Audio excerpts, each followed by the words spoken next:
Pepsi, the number one drink of choice when the restaurant doesn't serve Coca-Cola. Pepsi is to the soda world as Sonic the Hedgehog is to video games. Despite putting up a valiant effort and sometimes briefly overtaking the much more established competition in market share, they were ultimately never able to stay at the top for very long, being relegated to a permanent second place in the market. And before the FCC special agents stormed my house and shut my channel down, no, this video is not sponsored by Pepsi. I ain't some sort of corporate shill who peddle a beverage well known to have deleterious effects on human health to my audience of mostly teenagers because some corporate big shot paid me to say nice things about their product. Contrary to what parts of my last video may have suggested, I actually do have some semblance of morality left. Besides, I'm not much of a soda drinker anyway, but in my eyes, Cherry Coke is king.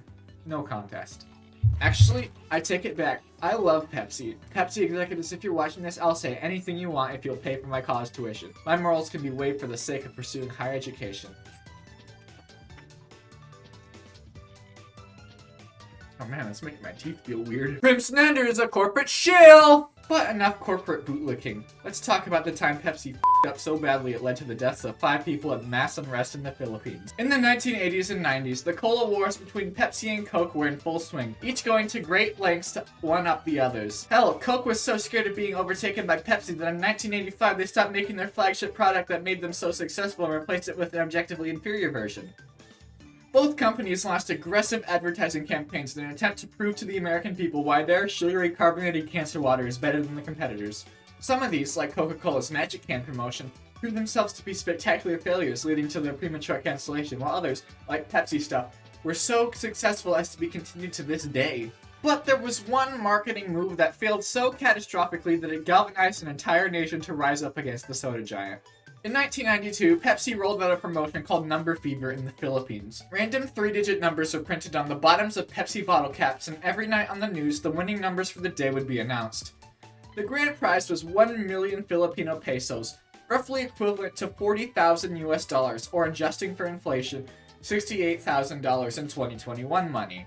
At the time, the minimum wages for Filipino workers was around 118 pesos a day. So that was a life-changing amount of money. It would take years and years of work in order to make that much money. Think of all the Pepsis you could buy then. That's a big deal. The promotion was spearheaded by Pedro Vergara, who had been in charge of running similar promotions in Latin America, where they were a moderate success. Seeing this as the chance to establish a foothold in the Filipino market and edge out Coca-Cola there, they went ahead bringing it to the Philippines. And like a viral epidemic, the people of the Philippines caught the number fever. People were all about it.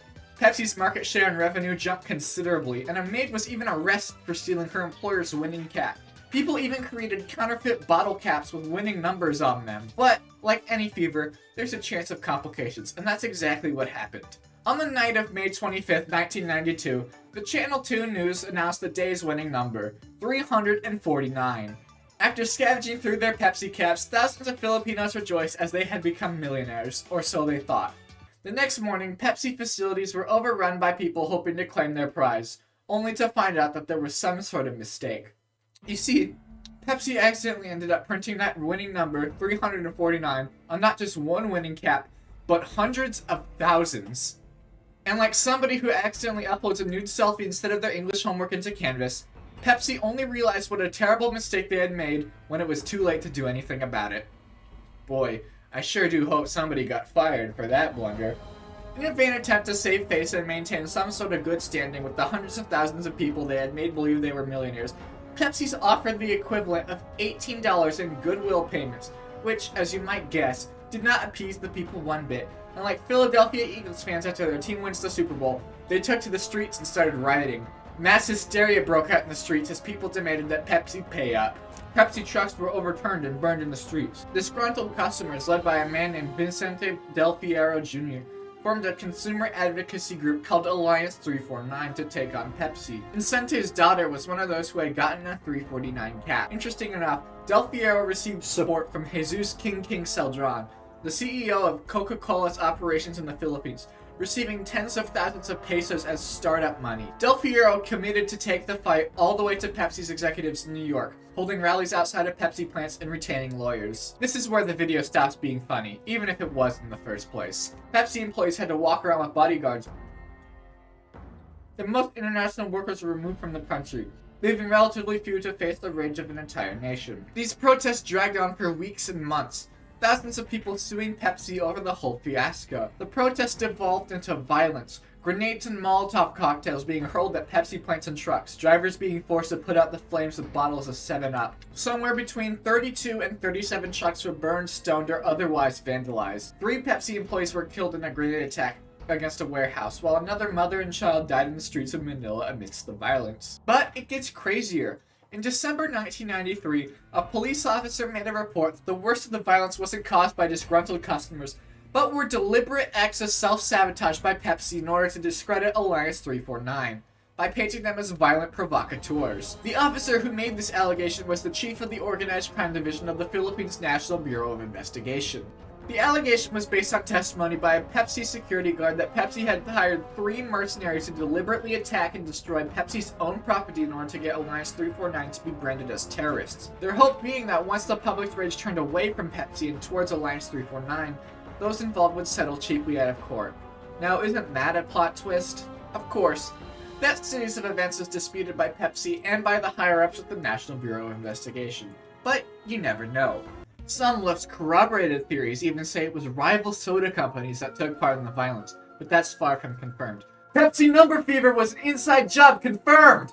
One of the reasons why the failure of Number Fever caused such a violent reaction was because it had inflamed already present anti-colonialist sentiment in the Philippines. Relations between the Philippines and the United States were tense at the time, and they were tired of being exploited and taken advantage of by American companies. America and American culture have always played some sort of role in the Philippines since it became independent in July 1946, as the Philippines was a former colony of the United States. But the Number Fever eventually had to break.